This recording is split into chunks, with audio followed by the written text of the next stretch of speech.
അത്യുന്നതങ്ങളിൽ ദൈവത്തിനു മഹത്വം. ദൈവത്തിൻ്റെ പരിശുദ്ധമായ നാമം ഉയർത്തപ്പെടുമാറാകട്ടെ. കർത്താവായ യേശുക്രിസ്തുവിൻ്റെ നാമത്തിൽ ഈ സന്ദേശം കേൾക്കുന്ന എല്ലാവർക്കും സ്നേഹവന്ദനം. ഇന്ന് നിങ്ങളോട് പങ്കുവയ്ക്കുവാൻ ആഗ്രഹിക്കുന്നത് നിത്യജീവൻ പ്രാപിക്കുവാൻ എന്ത് ചെയ്യണം എന്ന വിഷയത്തെക്കുറിച്ചാണ്.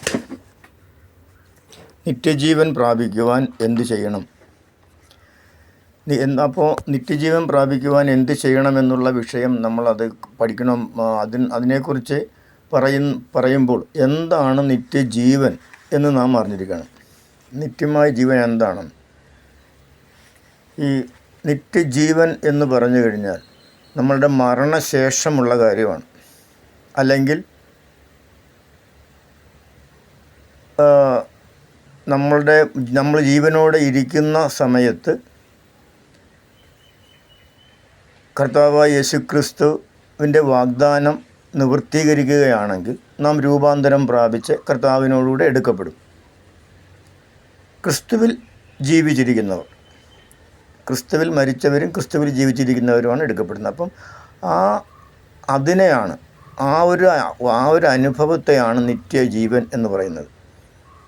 അപ്പോൾ ആ എടുക്കപ്പെടുന്ന, അതായത് തള്ളപ്പെടുന്നവർ, അവർക്കുമുണ്ട് നിത്യജീവൻ, അവർക്കുമുണ്ട്. പക്ഷേ അവർക്ക് കിട്ടുന്ന നിത്യജീവൻ എന്ന് പറഞ്ഞു കഴിഞ്ഞാൽ നരകമാണ്, നിത്യനരകം. അപ്പോൾ ഇതാണ് നിത്യജീവൻ. ആ നിത്യജീവൻ ഇതാണ്, രണ്ടാണ്.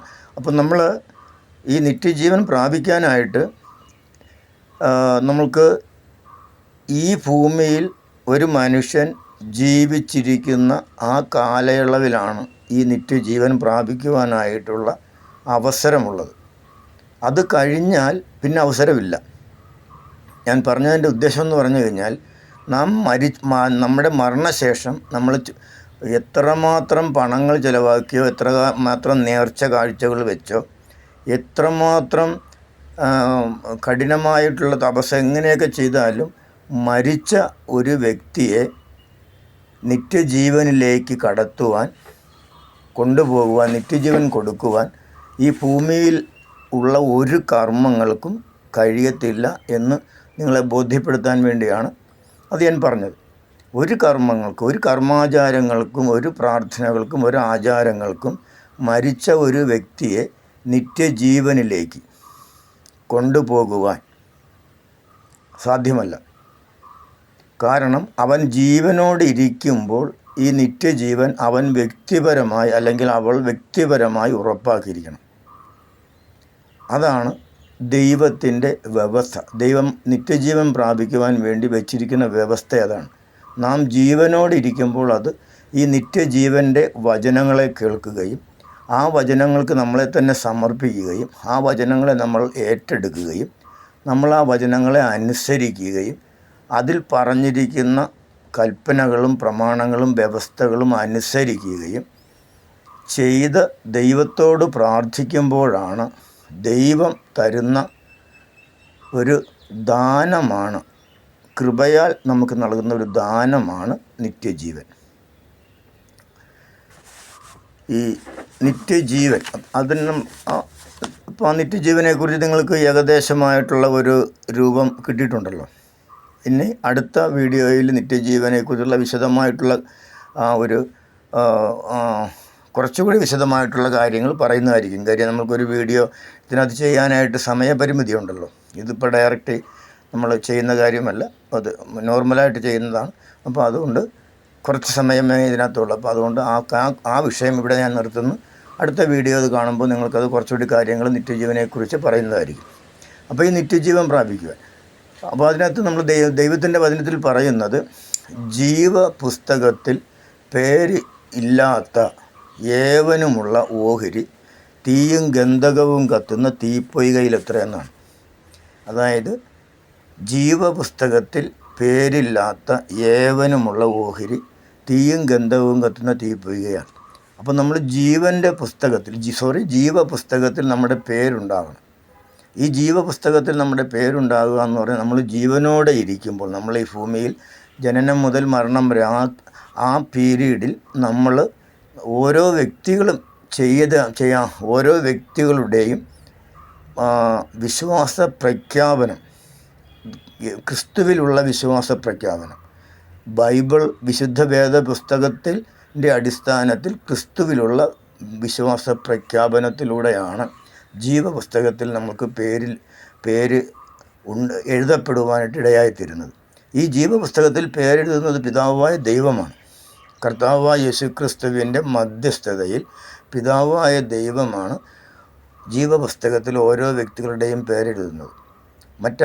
മറ്റാരെ അത് ദൂതന്മാരെയോ കർത്താവായ യേശുക്രിസ്തുവിനെയോ പരിശുദ്ധാത്മാവിനെ അല്ല ചെയ്യുന്നത്. പിതാവായ ദൈവം തന്നെയാണ് തൻ്റെ തൃക്കരം കൊണ്ട് വിശുദ്ധ ജീവപുസ്തകത്തിൽ പേരെഴുതുന്നത്.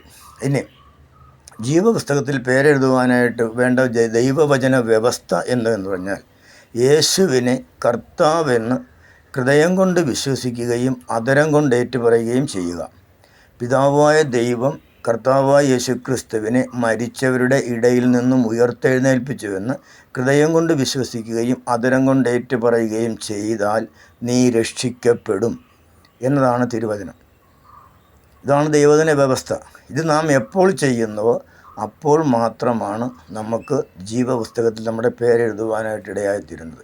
അപ്പോൾ ഈ വചനം നമുക്ക് അറിയാത്തവൻ നമുക്ക് വിശ്വസിക്കാൻ പറ്റത്തില്ല. ഒരു പരിചയമില്ലാത്ത നമുക്ക് അല്ലെങ്കിൽ നല്ല ഇതേപോലെ ഒരു വിശ്വസിച്ച് കാര്യങ്ങളെ ഏൽപ്പിക്കാനായിട്ടുള്ള ഒരു വിശ്വസ്തത ഇല്ലാത്ത ഒരാളെ നമുക്ക് വിശ്വസിക്കാൻ പറ്റത്തില്ല. അല്പ അറിവ് കൊണ്ട് നമ്മൾക്കൊരു വിശ്വാസം ഉണ്ടാകത്തില്ല. അപ്പോൾ ഈ യേശുക്രിസ്തു ആരാണ് എന്ന് നാം അറിയണം. യേശുക്രിസ്തുവിൽ നമ്മൾ വിശ്വസിക്കുക എന്ന് പറഞ്ഞാൽ യേശുക്രിസ്തു ആരാണെന്ന് നമ്മൾ ആദ്യം അറിയണം. എന്നിട്ട് വേണം ഈ വിശ്വാസ പ്രഖ്യാപനം നാം നടത്താനായിട്ട്. യേശുക്രിസ്തു എന്ന് പറയുന്നയാൾ ദൈവമാണ്. അവൻ മുഖാന്തരമാണ് സകലവും ഉണ്ടായത്. അവനാലാണ് സകലതും ഉണ്ടായത്. സകലതും അവനിലേക്കാണ്. സകലതും, അതായത് സകലത്തിനും മീതെ വസിക്കുന്ന, സകലത്തിനും മേലായ നാമം ധരിച്ച സർവാധികാരിയായ, സ്വർഗാധിപതിയായ, ന്യായാധിപതിയായ, സർവശക്തൻ, സർവജ്ഞാനി, സർവവ്യാപിയുമായ ദൈവമാണ് യേശുക്രിസ്തു. ഈ യേശുക്രിസ്തു എന്നുള്ള പേര് ദൈവത്തിന് കിട്ടുവാനുള്ള കാരണമെന്ന് പറഞ്ഞാൽ വീണ്ടെടുപ്പുകാരൻ എന്നാണ്. യേശു എന്ന വാക്കിൻ്റെ അർത്ഥം വീണ്ടെടുപ്പുകാരൻ അഥവാ രക്ഷകൻ എന്നാണ്. വീണ്ടെടുപ്പുകാരൻ അല്ലെങ്കിൽ രക്ഷകൻ. അപ്പോൾ ഇമ്മാനുവേൽ എന്ന യേശുക്രിസ്തുവിൻ്റെ പേരിൻ്റെ അർത്ഥം എന്ന് പറഞ്ഞാൽ ദൈവം നമ്മോടുകൂടെ. ഇമ്മാനുവേൽ എന്ന യേശുക്രിസ്തുവിൻ്റെ പേരിൻ്റെ അർത്ഥം ദൈവം നമ്മോടുകൂടെ എന്നുള്ളതാണ് അതിൻ്റെ അർത്ഥം, അല്ലെങ്കിൽ ദൈവം നമ്മോടുകൂടെ.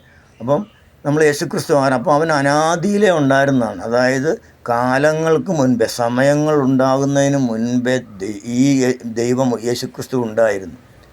ദൈവം എന്ന നാമത്തെ അന്നുണ്ടായിരുന്ന അദ്ദേഹത്തിൻ്റെ പേര് ദൈവമെന്നാണ്. ദൈവം തന്നെയാണ്. യേശുക്രിസ്തു ദൈവം തന്നെയാണ് അനാദിയിൽ. അവനാലാണ് എല്ലാം ഉളവാക്കപ്പെട്ടത്. അവനാണ് എല്ലാം സൃഷ്ടിച്ചത്. സകലത്തിൻ്റെയും ഉടമസ്ഥനും ഉടയവനും സൃഷ്ടാവും പരിപാലകനും നിയതാവും കർത്താവായ യേശുക്രിസ്തുവാണ്. അപ്പോൾ കർത്താവായ യേശുക്രിസ്തുവിൻ്റെ ഈ അധികാരത്തെയും ഈ കാര്യങ്ങളെക്കുറിച്ചുള്ള കാര്യങ്ങൾ കുറച്ചുകൂടി വിശദമായി അടുത്ത വീഡിയോയിലുണ്ടാവും. അവിടെയും ഞാൻ വിടുകയാണ്. അപ്പോൾ നമ്മൾ അറിയണം, അത് കർത്താവായ യേശുക്രിസ്തു 2025 വർഷം മുമ്പ് ഭൂമിയിലേക്ക് ജനിച്ച ഒരു വ്യക്തിയല്ല. അദ്ദേഹം അതിനു മുൻപേ, സമയങ്ങൾക്ക് മുൻപേ ഉണ്ടായിരുന്നു, കാലാതീതനാണ് എന്നുള്ള കാര്യം നമ്മൾ അറിയണം. അതായത് ദൈവത്തിൻ്റെ മഹത്വം, മഹിമ, ശക്തി, ബലം, ഇതെല്ലാം, തേജസ്, അടുത്തുകൂടാത്ത പ്രകാശത്തിൽ വസിച്ചിരുന്ന ദൈവം, സർവാധികാരിയായ ദൈവം, ആ ദൈവമാണ് തന്നെത്താൻ ശൂന്യനാക്കി മനുഷ്യനായി ഈ ഭൂമിയിൽ അവതരിച്ചത്. ഒരു സ്ത്രീയുടെ ഗർഭപാത്രത്തിൽ ആ ഒരു കുഞ്ഞായിട്ട് ഒതുങ്ങി ഈ അണ്ഡഘടാകത്തിലെങ്ങും, ഒരാലയത്തിലോ അണ്ഡഘടാകത്തിലെങ്കിലോ ത്രിലോകങ്ങളിലെങ്ങും ഒതുങ്ങാത്ത ആ ദൈവം തൻ്റെ സ്വരൂപത്തിലും സാദൃശ്യത്തിലും സൃഷ്ടിച്ചവനായ മനുഷ്യനെ പാപത്തിൻ്റെ ശമ്പളമായ നിത്യമരണത്തിൽ നിന്നും രക്ഷിക്കുന്നതിനു വേണ്ടി ഒരു സ്ത്രീയുടെ ഗർഭപാത്രത്തിലേക്ക് ഒതുങ്ങി താണിറങ്ങി വന്നു. തന്നെത്താൻ ശൂന്യനാക്കി താണിറങ്ങി വന്നു. മനസ്സിലായല്ലോ? അപ്പോൾ അത് നമ്മൾ പൂർണ്ണമായിട്ട് വിശ്വസിക്കുക. അങ്ങനെ തന്നെയാണ്. ദൈവത്തിൻ്റെ വചനം ഫോഷ്ക്ക് പറയത്തില്ല. അത് സത്യമാണ്, വിശ്വാസയോഗ്യമാണ്.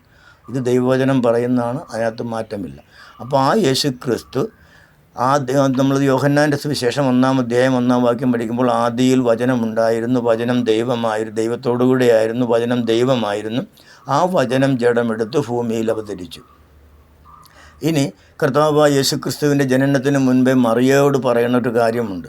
നീ ഒരു പുത്രനെ പ്രസവിക്കും, പരിശുദ്ധാത്മാവ് നിൻ്റെ മേൽ ആവസിക്കും, അതുകൊണ്ട് ജനിക്കുന്ന ശിശു വിശുദ്ധ പ്രജയായിരിക്കും, അവനെ നീ യേശു എന്ന് പേരിടണം എന്നാണ് പറഞ്ഞത്. യേശു എന്ന് പേരിടണം. യേശു എന്ന് വെച്ചാൽ അവൻ തൻ്റെ ജനത്തെ വീണ്ടെടുക്കുവാൻ വരുന്നവനാണ്, രക്ഷിക്കുവാൻ വരുന്നവനാണ്. അതാണ് അതിൻ്റെ അർത്ഥം. അപ്പോൾ അത് അങ്ങനെയാണ് സന്ദേശം. ദൈവത്തിൻ്റെ ദൂതൻ മറിയയോട് പറയുന്ന സന്ദേശം അതാണ്. വീണ്ടെടുപ്പ് തന്നെ രക്ഷകൻ പിറക്കും. അതുപോലെ തന്നെ യേശുക്രിസ്തുവിൻ്റെ ജനന സമയത്ത് ആട്ടിടയന്മാർ, മരുഭൂമിയിൽ ആയിരുന്ന ആട്ടിടയന്മാരോട് ദൈവത്തിൻ്റെ ദൂതൻ അറിയിക്കുന്നതും ഇതുതന്നെയാണ്. രക്ഷകൻ പിറന്നിരിക്കുന്നു, സർവ മനുഷ്യവർഗത്തിൻ്റെയും രക്ഷയ്ക്കായിട്ടുള്ള നക്ഷത്രം ഉദിച്ചിരിക്കുന്നു, രക്ഷകൻ പിറന്നിരിക്കുന്നു. യേശുക്രിസ്തു എന്നയാൾ ഇന്ന സ്ഥലത്ത് ബെത്ലഹേമിൽ മറിയയുടെയും യോസഫിൻ്റെയും ഭവനത്തിൽ മറിയയുടെ മകനായി പിറന്നിരിക്കുന്നു എന്നുള്ള സന്ദേശമാണ് ദൂതന്മാരോടും യേശുക്രിസ്തുവിൻ്റെ ജനന സമയത്ത് മരുഭൂമിയിൽ ആടുകളെ മേയിച്ച് വിശ്രമിച്ചുകൊണ്ടിരുന്ന ആട്ടിടയന്മാരോടും ദൂതൻ അറിയിക്കുന്നത്. അപ്പം നമ്മളത് പൂർണ്ണമായിട്ട് വിശ്വസിക്കണം. ആ ദൈവം തന്നെത്താൻ ഫിലിപ്പിയ ലേഖനത്തിൽ 2-ാം അധ്യായത്തിൽ കർത്താവ് ദൈവത്തിൻ്റെ ഈ ശൂന്യത, തന്നെത്താൻ ശൂന്യനാക്കിയതിൻ്റെ ആ കാര്യം വ്യക്തമായിട്ട് പറയുന്നുണ്ട്. തൻ്റെ മഹത്വവും മാനവും ബഹുമാനവും അധികാരവും തേജസ്സും എല്ലാം ഉപേക്ഷിച്ച് തന്നെത്താൻ താഴ്ത്തി ക്രൂശിലെ മരണത്തോളം കീഴടങ്ങി. ഇതിനു വേണ്ടിയാണ് തൻ്റെ സ്വരൂപത്തിലും സാദൃശ്യത്തിലും സൃഷ്ടിച്ചവനായ മനുഷ്യൻ്റെ പാപത്തിൻ്റെ ശമ്പളം, അതിൻ്റെ പാപത്തിൻ്റെ കുറ്റവും പാപത്തിൻ്റെ ശിക്ഷയും ഏറ്റെടുത്ത് ദൈവത്തിൻ്റെ നീതിക്ക് തക്കവണ്ണം പരിഹാരം വരുത്തി ഇവനെ വീണ്ടും ദൈവത്തിൻ്റെ സന്നദ്ധിയിലേക്ക് അടുപ്പിക്കുവാൻ, ദൈവവും മനുഷ്യനും എന്നുള്ള ആ കൺസെപ്റ്റ്, അതായത് ഇമ്മാനുവേൽ എന്നുള്ള ആ പേരിൻ്റെ ആ അന്വർത്ഥത്തിനായിട്ട് ആണ് ദൈവം നമ്മുടെ പാപങ്ങൾ, നാം ഓരോരുത്തരും ചെയ്ത പാപങ്ങളുടെ പരിഹാരത്തിന് വേണ്ടി പാപമില്ലാത്ത ദൈവം യാഗമായി തീർന്നു. മരിക്കുവാൻ വേണ്ടി ജനിച്ച ഏക വ്യക്തിയേ ഉള്ളൂ ഈ ഭൂമിയിൽ, കർത്താവായ യേശുക്രിസ്തുവാണത്. മരിക്കാൻ വേണ്ടി മാത്രം ജനിച്ച യേശുക്രിസ്തു. അതും അനേകരുടെ പാപങ്ങൾ ഏറ്റെടുത്തുകൊണ്ട് വളരെ വളരെ യാതനാപൂർവം മരിക്കുവാൻ,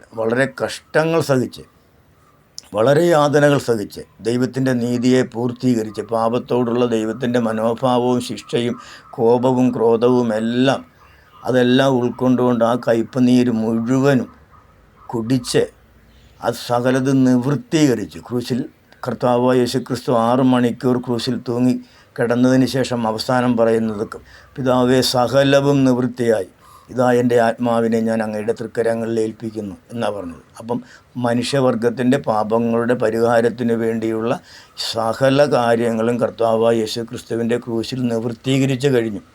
ഇനി പാപങ്ങൾക്ക് പരിഹാരമായി ഒരു കർമാചാരങ്ങളുമില്ല, ഒരു കർമ്മപ്രവൃത്തികളും അവശേഷിക്കുന്നില്ല. ഇത് എബ്രായ ലേഖനത്തിൽ വളരെ ശക്തമായി പറയുന്നുണ്ട്. ഇനി ഒരു കർമാചാരങ്ങളും ഒരു ആചാരാനുഷ്ഠാനങ്ങളും പൗരോഹിത്യ ശുശ്രൂഷകളും ഒന്നുമില്ല. അതെല്ലാം കഴിഞ്ഞു. കർത്താവായ യേശുക്രിസ്തു ശ്രേഷ്ഠ മഹാപുരോഹിതനായ യേശുക്രിസ്തുവിൻ്റെ പൗരോഹിത്യത്താൽ അത് മുഴുവനും പൂർത്തീകരിച്ചു കഴിഞ്ഞു. യാഗം പൂർത്തീകരിച്ചു കഴിഞ്ഞു. മനുഷ്യവർഗത്തിൻ്റെ രക്ഷയ്ക്കായിട്ടുള്ള യാഗം പൂർത്തീകരിച്ചു കഴിഞ്ഞു. ഇത് നാം പൂർണ്ണമായി വിശ്വസിച്ച്, നമ്മുടെ ഹൃദയത്തിൽ വിശ്വസിച്ച് അതരം കൊണ്ട് ഏറ്റുപറയുമ്പോൾ അന്ന് 2025 വർഷങ്ങൾക്കും 26 വർഷങ്ങൾക്ക് മുൻപേ നടന്ന ആ യാഗത്തിൻ്റെ നീതീകരണം ദൈവത്തിൽ നിന്ന് നമുക്ക് ലഭിക്കുകയും നമ്മുടെ പാപങ്ങളുടെ കുറ്റവും ശിക്ഷയും നമ്മളിൽ നിന്ന് നീങ്ങി ക്രിസ്തുവേശു മുഖാന്തരം നമ്മളെ നീതീകരിക്കുകയും നമ്മളുടെ പേര് ജീവപുസ്തകത്തിൽ എഴുതുവാൻ എന്തൊക്കെ വേണം ഇടയായിത്തീരും. അപ്പോൾ ഇതാണ് യേശുക്രിസ്തുവിനെക്കുറിച്ച്. ഇനി യേശുക്രിസ്തുവിനെക്കുറിച്ച് പറയാനുള്ള മറ്റൊരു കാര്യം കൂടിയുണ്ട്. ഇപ്പോൾ കർത്താവായ യേശുക്രിസ്തു ചെയ്യുന്ന ജോലി, അതായത് സ്വർഗാരോഹണം ചെയ്ത് സ്വർഗത്തിലേക്ക് പോയ യേശുക്രിസ്തു ഇപ്പോൾ ചെയ്യുന്നത് ദൈവത്തിൻ്റെ വലത്തുഭാഗത്തിരുന്ന്, പിതാവായ ദൈവത്തിൻ്റെ വലത്തുഭാഗത്തിരുന്ന് രക്ഷയ്ക്കായി തൻ്റെ നാമത്തെ വിളിച്ചപേക്ഷിക്കുന്ന ഏവർക്കും വേണ്ടി പിതാവിനോട് മധ്യസ്ഥം ചെയ്യുകയാണ്. ഒരു മധ്യസ്ഥനായിട്ട്, ഒരു വക്കീലിനെ പോലെ തൻ്റെ ജനത്തിനു വേണ്ടി, തൻ്റെ രക്തത്താൽ വീണ്ടെടുക്കപ്പെട്ടവർക്ക് വേണ്ടിയും തൻ്റെ രക്തത്തിൻ്റെ ശുദ്ധീകരണത്താൽ ദൈവമക്കളാകുവാൻ ആഗ്രഹിക്കുന്നവർക്ക് വേണ്ടിയും ദൈവത്തോട് മധ്യസ്ഥത ചെയ്യുക, അതാ വാദിക്കുക. ഒരു വക്കീലിൻ്റെ ആ ജോലിയാണ് ഇപ്പോൾ കർത്താവായ യേശുക്രിസ്തു ചെയ്യുന്നത്. രണ്ടാമത്തെ ജോലി, ഇങ്ങനെ ദൈവമക്കളായി തീർന്നവർക്ക് വേണ്ടി സ്വർഗത്തിൽ വസിക്കുവാൻ, അവർക്ക് സ്വർഗത്തിൽ ദൈവത്തോടുകൂടെ വസിക്കുന്നതിനായിട്ട് സ്വർഗത്തിൽ അനേകം വാസസ്ഥലങ്ങളുണ്ട്. അങ്ങനെ ആ വാസസ്ഥലങ്ങളിൽ ഇവരെ വസിപ്പിക്കേണ്ടതിനായിട്ട്, ഇവരെ പാർപ്പിക്കേണ്ടതിനായിട്ട് ആ വാസസ്ഥലം ഒന്ന് ഒരുക്കിക്കൊണ്ടിരിക്കുന്നു. ഈ രണ്ട് ജോലിയാണ് ഇപ്പോൾ കർത്താവായ യേശുക്രിസ്തു ചെയ്യുന്നത്. ഇനി കർത്താവായ യേശുക്രിസ്തു ഈ സഭ പൂർത്തിയാകുമ്പോൾ, അതായത് വിശുദ്ധ ജാതികളുടെ സംഖ്യ പൂർത്തിയാകുമ്പോൾ, പിതാവായ ദൈവം കർത്താവായ യേശുക്രിസ്തുവിനെ വീണ്ടും ഈ ഭൂമിയിലേക്ക് അയക്കും. അത് വരുന്നത് രക്ഷിക്കാനല്ല വരുന്നത്, രക്ഷിക്കപ്പെട്ടവരെ ചേർക്കുവാൻ വരുന്നതാണ്. ക്രിസ്തുവേശുവിൽ മരിച്ചവരെയും ക്രിസ്തുവേശുവിൽ ജീവിച്ചിരിക്കുന്നവരെയും ചേർക്കുവാനാണ് രണ്ടാമത് വരുന്നത്. അത് യോഹന്നാൻ്റെ സുവിശേഷം 14-ാം അധ്യായം 1 മുതൽ 3-4 വരെയുള്ള വാക്യങ്ങളിൽ അത് കൃത്യമായിട്ട് പറഞ്ഞിട്ടുണ്ട്. വെളിപ്പാട് പുസ്തകത്തിൽ നിരവധി പ്രാവശ്യം പറഞ്ഞിട്ടുണ്ട്, ഇതാ ഞാൻ വേഗം വരുന്നു, ഇതാ ഞാൻ വേഗം വരുന്നു, ഇതാ ഞാൻ വേഗം വരുന്നു. അതുപോലെ തന്നെ കർത്താവായ യേശുക്രിസ്തുവിൻ്റെ രണ്ടാം വരവിനെക്കുറിച്ച് പുതിയ നിയമത്തിലും പഴയ നിയമത്തിലും 400-ലധികം പ്രാവശ്യം പ്രവചനങ്ങളുണ്ട്. 400-ലധികം പ്രവചനങ്ങളുണ്ട്. അത് ഇനി നടക്കാനിരിക്കുന്ന പ്രവചനങ്ങളാണ്. അപ്പോൾ അത് നമ്മൾ പൂർണ്ണമായിട്ട് വിശ്വസിക്കുക. അത് കഴിഞ്ഞ് ഇവിടെ കർത്താവായ യേശുക്രിസ്തുവിൻ്റെ വരവ് 2 ഘട്ടങ്ങളായിട്ടാണ് വരുന്നത്. ഒന്ന് പ്രത്യക്ഷ വരവും ഒന്ന് പരോക്ഷ വരവും, ഒന്ന് പ്രത്യക്ഷ വരവും. ഈ പരോക്ഷ വരവ്, ആദ്യത്തെ വരവെന്ന് പറഞ്ഞു കഴിഞ്ഞാൽ അത് പരോക്ഷ വരവാണ്. അത് വരുന്നത് ക്രിസ്തുവേശുവിൽ മരിച്ചവരെയും ക്രിസ്തുവേശുവിൽ ജീവനോടെ ജീവിച്ചിരിക്കുന്നവരായ വിശുദ്ധന്മാരെയും ചേർക്കുന്നതിന് വേണ്ടി വരുന്നതാണ്. അത് അവർക്ക് മാത്രമേ ദൃശ്യമാകത്തുള്ളൂ, മറ്റാർക്കും ദൃശ്യമാകത്തില്ല. കർത്താവായ യേശു ക്രിസ്തുവിനെയും ദൈവത്തിൻ്റെ ദൂതന്മാരെയും ഇവർക്ക് മാത്രമേ ദൃശ്യമാകത്തുള്ളൂ. എന്നാൽ അത് കഴിഞ്ഞ് 7 വർഷത്തിന് ശേഷം മഹോദരവ കാലഘട്ടമാണ്. ദൈവത്തിൻ്റെ സഭയായ മണവാട്ടി ഈ ഭൂമിയിൽ നിന്ന് എടുത്തുകൊള്ളപ്പെട്ടു. റാപ്ചറിന് ശേഷം പിന്നീടുള്ളത് 7 വർഷത്തെ മഹോദരവ കാലഘട്ടമാണ്. ഈ മഹോദരവ കാലഘട്ടം രണ്ട് ഘട്ടമായിട്ടാണ്, 3.5 വർഷമായിട്ട്. അവസാനത്തെ 3.5 വർഷം മഹാപീഡനമാണ്. ആദ്യത്തെ 3 വർഷം അത്രയില്ല, പക്ഷേ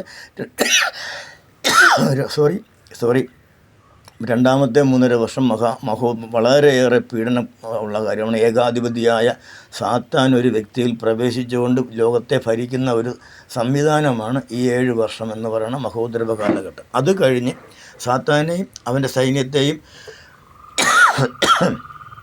ബന്ധിച്ച് കാരാഗ്രഹത്തിൽ അഗാധകൂപത്തിലാക്കുകയും കർത്താവായ യേശുക്രിസ്തു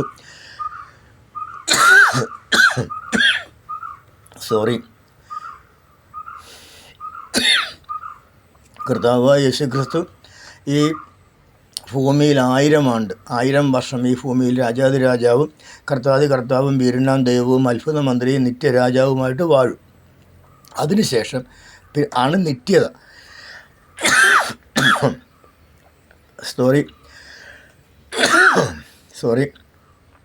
അതിനുശേഷമാണ് നിത്യത. നിത്യതയിൽ പിതാവായ ദൈവത്തോടുകൂടെ സ്വർഗീയ ജെറുസലേമിലുള്ള വാസമാണ് നിത്യത, നിത്യമായ ജീവൻ.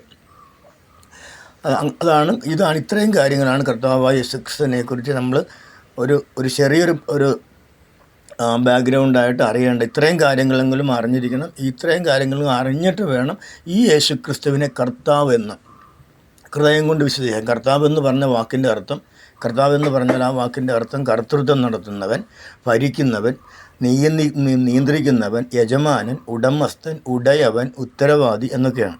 അപ്പോൾ ഇതൊക്കെ നമ്മൾ മനസ്സിലാക്കിയിട്ട് യേശുവിനെ കർത്താവായിട്ട് നമ്മുടെ ഹൃദയത്തിൽ സ്വീകരിച്ചിട്ട് അത് അധരം കൊണ്ട് ഏറ്റുപറയുക.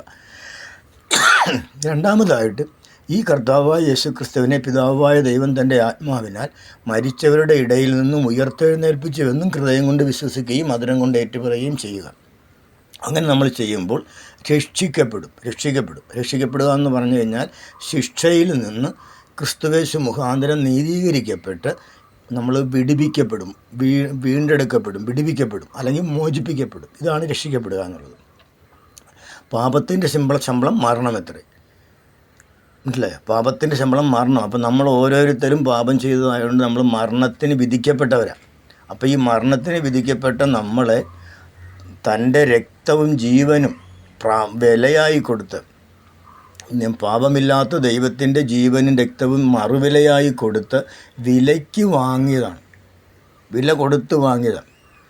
അപ്പോൾ അത് വില കൊടുത്തത് യേശുക്രിസ്തുവാണ്. തൻ്റെ രക്തവും ജീവനും ഇതിനായി മറുവിലയായിട്ട് കൊടുത്തത്. അപ്പോൾ ഇത് നമ്മൾ പൂർണ്ണമായിട്ട് വിശ്വസിക്കുക. എനിക്ക് പകരക്കാരനായിട്ടാണ് എൻ്റെ പാപം, ഞാൻ ചെയ്തു പോയ പാപങ്ങൾക്ക് പകരക്കാരനായിട്ടാണ് ശിക്ഷകൾ അനുഭവിച്ച യേശുക്രിസ്തു മരിച്ചതെന്ന് നാം പൂർണ്ണമായിട്ട് വിശ്വസിക്കുക. എൻ്റെ പാപങ്ങളുടെ പരിഹാരത്തിന് വേണ്ടിയിട്ടാണ്. ഇത് മാത്രമാണ് നമ്മൾ ഈ വിശ്വാസവും ആ വിശ്വാസ പ്രഖ്യാപനവും മാത്രമാണ് പാപപരിഹാരം കിട്ടുവാൻ, നിത്യജീവൻ പ്രാപിക്കുവാൻ ദൈവം വെച്ചിരിക്കുന്ന വ്യവസ്ഥ. ഇതിന് നമ്മൾ ₹1 പോലും മുടക്കണ്ട, ഒരു കർമാചാരങ്ങളും ചെയ്യണ്ട, ഒരു ആചാര അനുഷ്ഠാനങ്ങളും ചെയ്യണ്ട. ഈ കാര്യം പൂർണ്ണമായി നമ്മൾ ഈ ദൈവവചനത്തെ പൂർണ്ണമായി വിശ്വസിച്ച് അധരം കൊണ്ട് ഏറ്റുപറഞ്ഞാൽ മാത്രം മതി. അപ്പോൾ ഈ യേശുവിനെ കർത്താവെന്ന് ഹൃദയം കൊണ്ട് അംഗീകരിക്കുകയും ഹൃദയത്തിൽ യേശുക്രിസ്തുവിനെ സ്വീകരിക്കുകയും അത് അധരം കൊണ്ട് പ്രഖ്യാപിക്കുകയും യേശുക്രിസ്തുവിനായി ഹൃദയം സമർപ്പിക്കുകയും ചെയ്യുക. അതിനുശേഷം ഈ യേശുക്രിസ്തുവിനെ പിതാവായ ദൈവം തൻ്റെ ആത്മാവിനാൽ മരിച്ചവരുടെ ഇടയിൽ നിന്നും ഉയർത്തെഴുന്നേൽപ്പിച്ചു എന്ന് ഹൃദയം കൊണ്ട് വിശ്വസിക്കുകയും അധരം കൊണ്ട് ഏറ്റുപറയുകയും ചെയ്താൽ നീ രക്ഷിക്കപ്പെടും. ഇതാണ് തിരുവചന വ്യവസ്ഥ. ഈ ലോക മനുഷ്യന് ദൈവത്തിൻ്റെ മകനായി തീരുവാൻ, നിത്യജീവൻ അവകാശിയായി തീരുവാൻ ദൈവം വെച്ചിരിക്കുന്ന ആ വ്യവസ്ഥ ഇതാണ്. അപ്പം യേശുക്രിസ്തു മരിച്ചു ഉയർത്തെഴുന്നേറ്റു എന്നുള്ളത് ചരിത്രമാണ്. നമ്മളത് വിശ്വസിക്കാൻ യോഗ്യമായ വചനമാണ്. കർത്താവായ യേശുക്രിസ്തു മരിച്ചു, പക്ഷേ 3-ാം ദിവസം ഉയർത്തെഴുന്നേറ്റു. 3-ാം നാൾ ഉയർത്തെഴുന്നേറ്റു. ചരിത്രം സാക്ഷീകരിക്കുന്ന നമ്മളത് അവിശ്വസിക്കേണ്ട കാര്യമില്ല, പൂർണ്ണമായി വിശ്വസിക്കുക. ദൈവം പോഷ്ക്ക് പറയത്തില്ല, ചരിത്രവും പോഷ്ക്ക് പറയത്തില്ല. കർത്താവായ യേശുക്രിസ്തുവിൻ്റെ കല്ലറ ഇന്ന് തുറന്നു കിടക്കുക. അവനിവിടെ ഇല്ല, അവൻ പറഞ്ഞതുപോലെ ഉയർത്തെഴുന്നേറ്റു. അപ്പോൾ അത് നമ്മൾ പൂർണ്ണമായിട്ട് വിശ്വസിക്കുക. ഇത്രയും കാര്യം നമ്മൾ ചെയ്യുമ്പോൾ ദൈവത്തിൻ്റെ വചനത്തിൽ പറയുന്നു, യേശുവിനെ കൈക്കൊണ്ട് യേശുവിൻ്റെ നാമത്തിൽ വിശ്വസിക്കുന്ന ഏവർക്കും ദൈവമക്കളാകുവാൻ ദൈവം അധികാരം കൊടുത്തു. അപ്പോൾ നമ്മൾ ഈ കാര്യം ഹൃദയം കൊണ്ട് വിശ്വസിച്ച് അതിനെ കൊണ്ട് ഏറ്റു പറയുമ്പോൾ നമ്മൾ ദൈവമക്കളായി തീർന്നു. അതിനുള്ള അധികാരം ദൈവം നമുക്ക് തന്നെ പ്രദാനം ചെയ്യുകയാണ്. ദൈവം നമ്മളെ ദൈവത്തിൻ്റെ മകനും മകളുമായിട്ട് അംഗീകരിക്കുവാൻ തക്കവണ്ണം ഇവിടെയായിത്തീരും. ഇനി മറ്റൊരു തിരുവചനം, എങ്ങനെയാണ് പാപമോചനം നമുക്ക് ലഭിക്കുന്നത്? യേശുക്രിസ്തുവിൻ്റെ രക്തം നിൻ്റെ സകല പാപവും പോക്കി നിന്നെ ശുദ്ധീകരിപ്പാൻ മതിയായതാണെന്ന് തിരുവചനം നമ്മളെ പഠിപ്പിക്കുന്നു. മറ്റൊരു വചനത്തിൽ പറയുന്നു, നിൻ്റെ പാപം എത്ര രക്താംബരം പോലെ കടും ചുവപ്പായിരുന്നാലും അത് ഹിമം പോലെ വെളുപ്പിക്കുവാൻ കർത്താവായ യേശുക്രിസ്തുവിൻ്റെ രക്തം മതിയായതാകുന്നു. അപ്പോൾ ക്രിസ്തുയേശുവിൻ്റെ രക്തം നമ്മുടെ പാപങ്ങളുടെ കറകളെ കഴുകി നമുക്ക് നഷ്ടപ്പെട്ടു പോയ ആ തേജസ്സിൻ്റെ വസ്ത്രത്തെ, പാപം മുഖാന്തരം നമുക്ക് നഷ്ടപ്പെട്ടു പോയ തേജസ്സിൻ്റെ വസ്ത്രവും ജീവനും, ആത്മാവിൻ്റെ ജീവനും നമുക്ക് തിരികെ ലഭിക്കുവാനും ഈ കാര്യം കൊണ്ട് ക്രിസ്തുയേശുവിൻ്റെ രക്തത്താലുള്ള ശുദ്ധീകരണത്താൽ നമുക്ക് സാധിക്കും. ഇതെല്ലാം ചെയ്യുന്നത് പരിശുദ്ധാത്മാവാണ്. ദൈവത്തിൻ്റെ വചനം കേൾക്കുമ്പോൾ ദൈവത്തിൻ്റെ പരിശുദ്ധാത്മാവാണ് ഇടനിലക്കാരനായി ഈ കാര്യങ്ങളെല്ലാം ചെയ്യുവാനായിട്ട് ദൈവം ഇന്ന് ഈ ഭൂമിയിലേക്ക് ദൈവത്തിൻ്റെ പരിശുദ്ധാത്മാവിനെ അയച്ചിരിക്കുന്നത്. ഈ കാര്യങ്ങളെല്ലാം ചെയ്യുന്നത്, ഒരു മനുഷ്യനിൽ ചെയ്യുന്നത് പരിശുദ്ധാത്മാവാണ്. മനുഷ്യൻ്റെ ബോഡിയിലല്ല ചെയ്യുന്നത്. അത് ശുദ്ധീകരണം ബോഡിയിൽ, ദേഹം, ദേഹി, ആത്മാവിൽ 3 ഘട്ടത്തിലും ദൈവത്തിൻ്റെ ശുദ്ധീകരണമുണ്ട്. പക്ഷേ നമ്മൾ ഇതൊക്കെ ഈ രൂപാന്തരം വരുന്നത് അകത്തെ മനുഷ്യൻ, യഥാർത്ഥ മനുഷ്യനെന്ന് പറയുന്നത് നമ്മുടെ ദേഹിയും ആത്മാവും കൂടി ചേർന്നതാണ് ഒരു മനുഷ്യൻ്റെ യഥാർത്ഥ മനുഷ്യൻ. ആ ദേഹിയുടെയും ആത്മാവിൻ്റെയും ആ യഥാർത്ഥ മനുഷ്യൻ അണിഞ്ഞിരിക്കുന്ന ഉടുപ്പാണ് അഥവാ വസ്ത്രമാണ് ദേഹം അഥവാ ജഡം എന്ന് പറയുന്നത്, ദേഹം എന്ന് പറയുന്നത്. മനസ്സിലായോ? അപ്പം നമുക്ക് ദേഹത്തിലല്ല ഇതൊന്നും വെളിപ്പെടുന്നത്, ഇതൊക്കെ ആത്മാവിലും ദേഹീയ മണ്ഡലത്തിലുമാണ് ഈ കാര്യങ്ങളൊക്കെ പകരപ്പെടുകയും വെളിപ്പെടുകയും ചെയ്യുന്നത്. ദേഹമണ്ഡലത്തിൽ വെളിപ്പെടുന്നത് കർത്താവായ യേശുക്രിസ്തുവിൻ്റെ വരവിങ്കലാണ്. തൻ്റെ സഭയെ തൻ്റെ മണവാട്ടിയെ, തൻ്റെ വിശുദ്ധരെ ചേർക്കുവാൻ വരുമ്പോൾ ആ സമയത്ത് യേശുക്രിസ്തുവിൻ്റെ കൽപ്പനപ്രകാരമാണ് ദേഹമണ്ഡലം രൂപാന്തരം പ്രാപിക്കുന്നത്. മനസ്സിലായല്ലോ? അപ്പോൾ അതുകൊണ്ട് ഈ യേശുക്രിസ്തുവിൻ്റെ രക്തം എൻ്റെ സകല പാപവും പോക്കി എന്നെ ശുദ്ധീകരിപ്പാൻ മതിയായതാണെന്നുള്ള പരിപൂർണ വിശ്വാസത്തോടുകൂടി കർത്താവായ യേശുവേ, അങ്ങയുടെ രക്തത്താൽ എൻ്റെ ആത്മാവിനെയും പ്രാണനെയും ദേഹത്തെയും ശുദ്ധീകരിച്ച്, നീതീകരിച്ച്, വിശുദ്ധീകരിച്ച് ഞാൻ നഷ്ടപ്പെടുത്തി കളഞ്ഞ വിശുദ്ധിയുടെ വസ്ത്രം, തേജസ്സിൻ്റെ വസ്ത്രം എനിക്ക് തിരിച്ചു തരണമേ. എൻ്റെ ആത്മാവിൻ്റെ ജീവൻ എനിക്ക് തിരിച്ചു തരണമേ.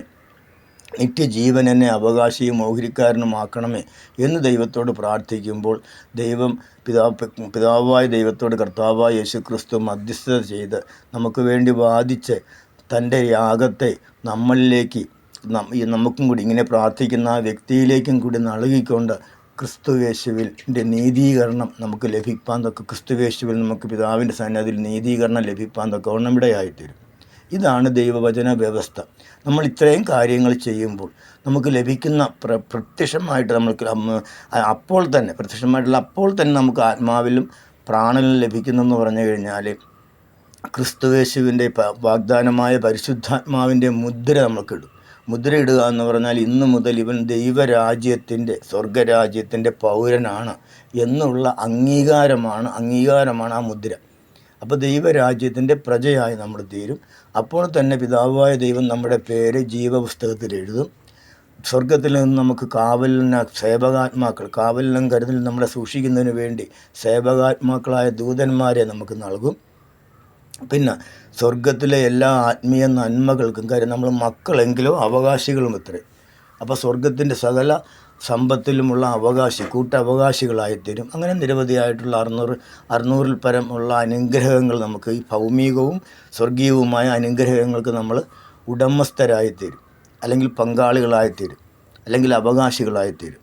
അപ്പോൾ ഇതാണ് നമുക്ക് ലഭിക്കുന്ന ഈ തിരുവചന പ്രകാരം നമുക്ക് ലഭിക്കുന്ന അനുഗ്രഹങ്ങൾ. അപ്പോൾ നമ്മൾ ഈ കാര്യങ്ങൾ, ഇത് സത്യമാണ്, ഇത് വിശ്വാസയോഗ്യമായ വചനമാണ്, ഇത് മാത്രമാണ് കാര്യം. കർത്താവായ യേശുക്രിസ്തുവിലൂടെ അല്ലാതെ പാപങ്ങൾക്ക് പരിഹാരമില്ല, പാപമോചനമില്ല, മറ്റൊരു വ്യക്തിയിലും രക്ഷയില്ല. കർത്താവായ യേശുക്രിസ്തുവിൻ്റെ നാമമല്ലാതെ പാപവിമോചനത്തിന് പാപപരിഹാരത്തിന് നൽകപ്പെട്ടിരിക്കുന്ന വേറൊരു നാമവുമില്ല. സ്വർഗത്തിലും ഭൂമിക്കുമിടയിൽ, ദൈവത്തിനും മനുഷ്യർക്കുമിടയിൽ നൽകപ്പെട്ടിരിക്കുന്ന ഏകനാമമേ ഉള്ളൂ കർത്താവായ യേശുക്രിസ്തുവിൻ്റെ നാമം മാത്രം. മറ്റൊരു നാമവും പാപപരിഹാരത്തിന് വേണ്ടി ദൈവം നൽകിയിട്ടില്ല, മനുഷ്യനെ സൃഷ്ടിച്ച ദൈവം നൽകിയിട്ടില്ല.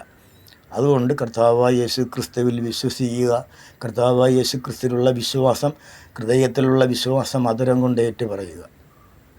എന്നാൽ നീയും നിൻ്റെ കുടുംബവും രക്ഷിക്കപ്പെടും. എന്നാൽ ഇത് ചെയ്യുന്ന വ്യക്തി, എന്നാൽ നീയും നിൻ്റെ കുടുംബവും രക്ഷിക്കപ്പെടും. കുടുംബം രക്ഷിക്കപ്പെടുക എന്ന് പറഞ്ഞാൽ കുടുംബത്തിലുള്ള ഒരു വ്യക്തി ഇങ്ങനെ രക്ഷിക്കപ്പെടുമ്പോൾ ആ വ്യക്തിയുടെ ജീവിതം കണ്ടുകൊണ്ട് മറ്റുള്ള വ്യക്തികളും രക്ഷിക്കപ്പെടും. അവൻ്റെ ജീവിതം കണ്ടുകൊണ്ട് അവരും ഇതേപോലെ തന്നെ വചനം കേട്ട് തന്നെ ഈ വചനങ്ങൾ, ഈ വചനങ്ങൾ ഇതിൻ്റെ ആദ്യത്തെ പടിയാണ്. ദൈവരാജ്യത്തിലേക്ക് കടക്കുവാനുള്ള, നിത്യജീവങ്കിലേക്ക് കടക്കുവാനുള്ള ആദ്യത്തെ പടിയാണിത്. അതാണ് കർത്താവായ യേശുക്രിസ്തു തന്നെ തൻ്റെ തിരുവായി കൊണ്ട് ആദ്യമായിട്ട് പറഞ്ഞത്, കാലം തികഞ്ഞു ദൈവരാജ്യം സമീപിച്ചിരിക്കയാൽ മാനസാന്തരപ്പെട്ട് സുവിശേഷത്തിൽ വിശ്വസിപ്പിൻ. അപ്പോൾ കാലം തികഞ്ഞു എന്ന് പറഞ്ഞാൽ നിത്യജീവൻ, അതായത് ഈ ന്യായപ്രമാണ യുഗം കഴിഞ്ഞു, ന്യായപ്രമാണ യുഗം കഴിഞ്ഞു, പ്രവൃത്തിയാലുള്ള യുഗം കഴിഞ്ഞു, ഇതാ കൃപായുഗം തുടങ്ങിയിരിക്കുന്നു. അതാണ് കാലം തികഞ്ഞു. നിത്യജീവങ്കിലേക്ക് കടക്കുവാൻ, നിത്യജീവങ്കിലേക്ക് പ്രവേശിക്കുവാനുള്ള കാലം. അപ്പോൾ ആ കാലം പിന്നെ കാലം തികഞ്ഞു ദൈവരാജ്യത്തിലേക്ക്, അതായത് ദൈവരാജ്യത്തിലേക്ക് പ്രവേശിക്കുവാനുള്ള കാലം തികഞ്ഞിരിക്കുന്നു. അതായത് കൃപായുഗം എന്ന് പറയുന്നത് അവസാനത്തെ പീരീഡാണ്. 70 ആഴ്ചവട്ടം എന്നൊരു സംഭവമുണ്ട്. ആ 70 ആഴ്ചവട്ടത്തിൽ 69 ആഴ്ചവട്ടം കഴിഞ്ഞു. ഇനി ഉള്ളത് ഒരാഴ്ചവട്ടമാണ്. ഈ ഒരാഴ്ചവട്ടത്തിനും ഇതിന് തമ്മിലുള്ള ഇടയ്ക്കുള്ള ഒരു പീരീഡാണ് ഈ കൃപായുഗം എന്ന് പറയുന്നത്. അത് കാലം തികഞ്ഞു, അതിൻ്റെ അവസാന അന്ത്യസമയമാണ്. കർത്താവായ യേശുക്രിസ്തുവിൻ്റെ വരവ് ഏത് സമയവും ഉണ്ടാവും. അപ്പോൾ ഇന്ന് ക്രിസ്തുവേശുവിലുള്ളവർക്കൊരു ശിക്ഷാവിധിയും ഇല്ലെന്നാണ് പറയുന്നത്. ഇന്നെന്ന് പറഞ്ഞാൽ കർത്താവായ യേശുക്രിസ്തു എപ്പോഴാണോ വരുന്നത് അപ്പോൾ ക്രിസ്തുവേശുവിലുള്ളവർക്കൊരു ശിക്ഷാവിധിയും ഇല്ല.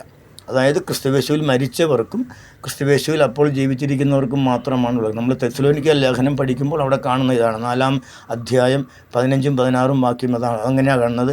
കർത്താവ് താൻ ഗംഭീരനാദത്തോടും പ്രധാന ദൂതൻ്റെ ശബ്ദത്തോടും ദൈവത്തിൻ്റെ കാഹളത്തോടും കൂടെ സ്വർഗത്തിൽ നിന്ന് ഇറങ്ങി വരികയും ക്രിസ്തുവിൽ മരിച്ചവർ ആദ്യം ഉയർത്തെഴുന്നേൽക്കുകയും ക്രിസ്തുവിൽ ജീവിച്ചിരിക്കുന്ന നാമോ രൂപാന്തരം പ്രാപിച്ച് അവരോടുകൂടെ മേഘങ്ങളിൽ എടുക്കപ്പെടുകയും ചെയ്യും. ഇതാണ് വാഗ്ദാനം.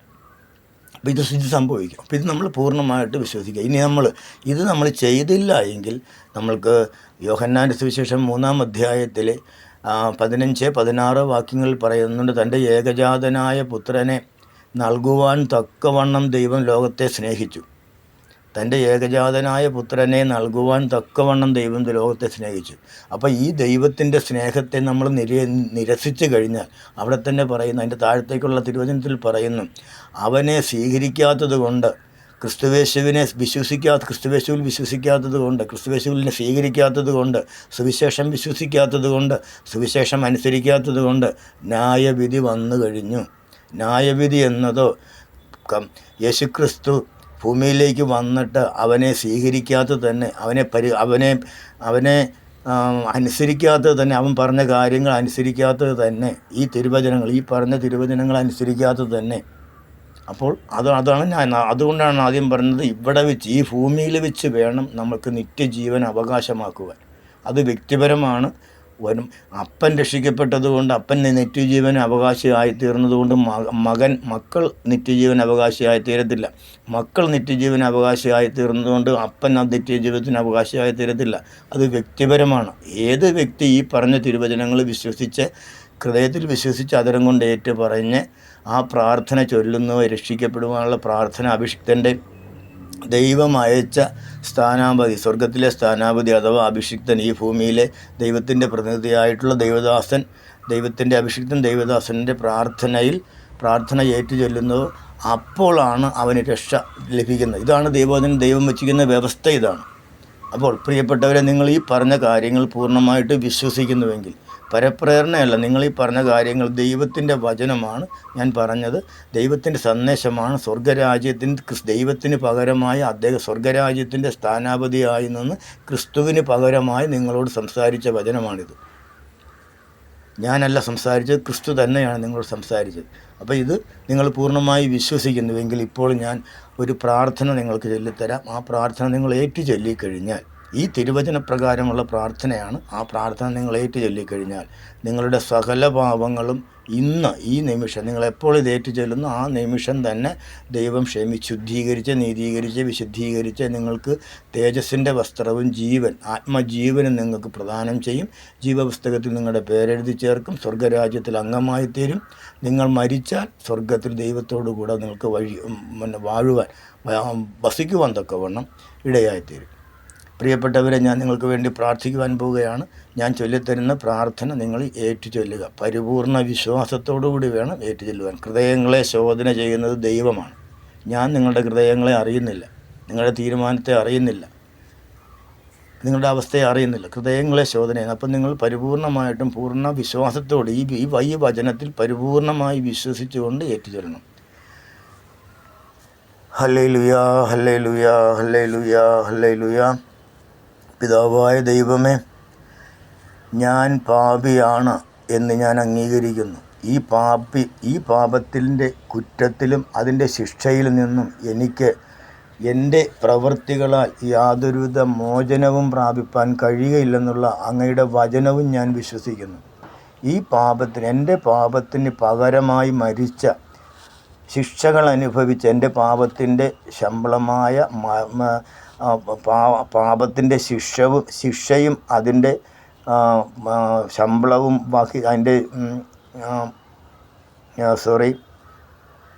അതിൻ്റെ കുറ്റവും ശിക്ഷയും ഏറ്റെടുത്ത് ദാരുണമായ പീഡകൾ സഹിച്ച് മരിച്ച് അടക്കപ്പെട്ട യേശുക്രിസ്തുവിൻ്റെ രക്തത്താലുള്ള പാപമോചനത്തെ ഞാൻ വിശ്വസിക്കുന്നു.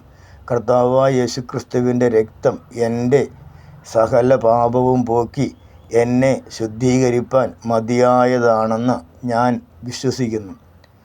ആ യേശുക്രിസ്തുവിൻ്റെ രക്തത്താൽ എൻ്റെ ആത്മാവിനെയും പ്രാണനെയും ദേഹത്തെയും പരിപൂർണമായി ശുദ്ധീകരിച്ച് ഇന്നുവരെയും ഞാൻ ചെയ്തുപോയ സകല പാപങ്ങളും എന്നിൽ നിന്ന് നീക്കം ചെയ്ത് എന്നെ അങ്ങയുടെ മകനായി അംഗീകരിക്കണമേ. ഈ യേശുക്രിസ്തുവിനെ ഞാൻ എൻ്റെ കർത്താവായി ഹൃദയത്തിൽ അംഗീകരിക്കുകയും യേശുക്രിസ്തുവിനെ ഹൃദയത്തിലേക്ക് സ്വീകരിക്കുകയും ഈ യേശുക്രിസ്തുവിനെ കർത്താവായി അംഗീകരിച്ചത് എൻ്റെ അധരം കൊണ്ട് പ്രഖ്യാപിക്കുകയും ചെയ്യുന്നു. ഈ യേശുവിനെ അങ്ങയുടെ ആത്മാവിനാൽ അങ്ങ് മരിച്ചവരുടെ ഇടയിൽ നിന്നും ഉയർത്തെഴുന്നേൽപ്പിച്ചുവെന്ന് ഹൃദയം കൊണ്ട് വിശ്വസിക്കുകയും അധരം കൊണ്ട് ഏറ്റുപറയുകയും ചെയ്യുന്നു. ഈ വചനപ്രകാരം പാപത്തിൻ്റെ ശമ്പളമായ നിത്യമരണത്തിൽ നിന്നും എനിക്ക് മോചനം നൽകി നിത്യജീവൻ എനിക്ക് പ്രദാനം ചെയ്യണമേ.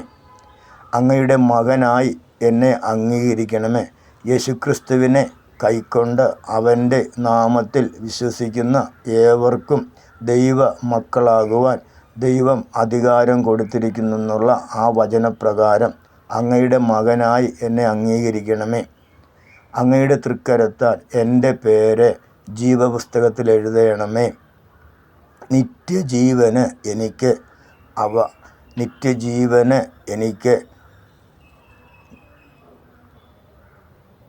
നിത്യജീവൻ എനിക്ക് നൽകണമേ.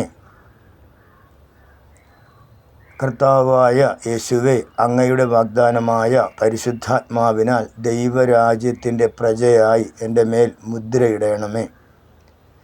എനിക്ക് വേണ്ടി പിതാവിനോട് മധ്യസ്ഥം ചെയ്യണമേ. അങ്ങയുടെ സ്വർഗത്തിലെ ദൂതന്മാരെ എനിക്ക് കാവലായി ഏർപ്പെടുത്തണമേ. തുടർന്നുള്ള എൻ്റെ ജീവിതം അങ്ങയുടെ വചനപ്രകാരം, സത്യവേദ പുസ്തകപ്രകാരം, വിശുദ്ധ ബൈബിൾ പ്രകാരം അങ്ങയുടെ കൽപ്പനകളും ചട്ടങ്ങളും നിയമങ്ങളും വിധികളും പ്രമാണിച്ച് ഞാൻ ജീവിച്ചു കൊള്ളാമെന്ന് വിശുദ്ധനായി അവിടുന്ന് വിശുദ്ധനായിരിക്കുന്നത് പോലെ ഞാനും വിശുദ്ധനായി ഈ ഭൂമിയിൽ ശേഷിക്കുന്ന ജീവിതകാലം ജീവിച്ചു കൊള്ളാമെന്ന് അങ്ങയോട് വാഗ്ദാനം ചെയ്യുന്നു. പിതാവായ ദൈവമേ, കർത്താവായ യേശുക്രിസ്തുവിൻ്റെ മധ്യസ്ഥത സ്വീകരിച്ച് എന്നെ അങ്ങയുടെ മകനായി അംഗീകരിക്കണമേ. കർത്താവായ യേശുവേ, എനിക്ക് വേണ്ടി പിതാവിനോട് മധ്യസ്ഥം വഹിക്കണമേ. പിതാവായ ദൈവമേ, കർത്താവായ യേശുക്രിസ്തുവിൻ്റെ നാമത്തിൽ ഞാൻ അങ്ങയോട് കഴിക്കുന്ന ഈ പ്രാർത്ഥന സ്വീകരിച്ച് എന്നെ അനുഗ്രഹിക്കണമേ.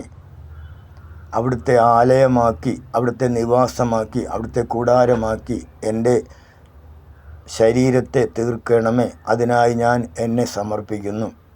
മഹത്വം അങ്ങേക്ക്, മഹത്വം അങ്ങേക്ക്, മഹത്വം അങ്ങേക്ക്. യേശുക്രിസ്തുവിൻ്റെ നാമത്തിൽ ആമേൻ.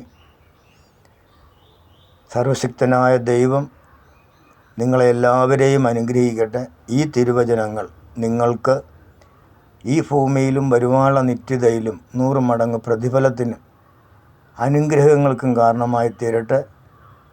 എല്ലാവർക്കും നന്മ ആശംസിക്കുന്നു, അനുഗ്രഹം ആശംസിക്കുന്നു. സകല ബുദ്ധിയെയും കവിയുന്ന ദൈവിക സമാധാനം നിങ്ങളുടെ ഹൃദയത്തിൽ എന്നേക്കും വസിക്കുവാനിടയായി തീരുമാറാകട്ടെ. കർത്താവായ യേശുക്രിസ്തുവിൻ്റെ കൃപയും സമാധാനവും നിങ്ങളോട് ഏവരോടും കൂടെ ഇരിക്കുമാറാകട്ടെ. ദൈവനാമം മഹത്വപ്പെടട്ടെ. അത്യുന്നതങ്ങളിൽ ദൈവത്തിന് മഹത്വം. ആമേൻ.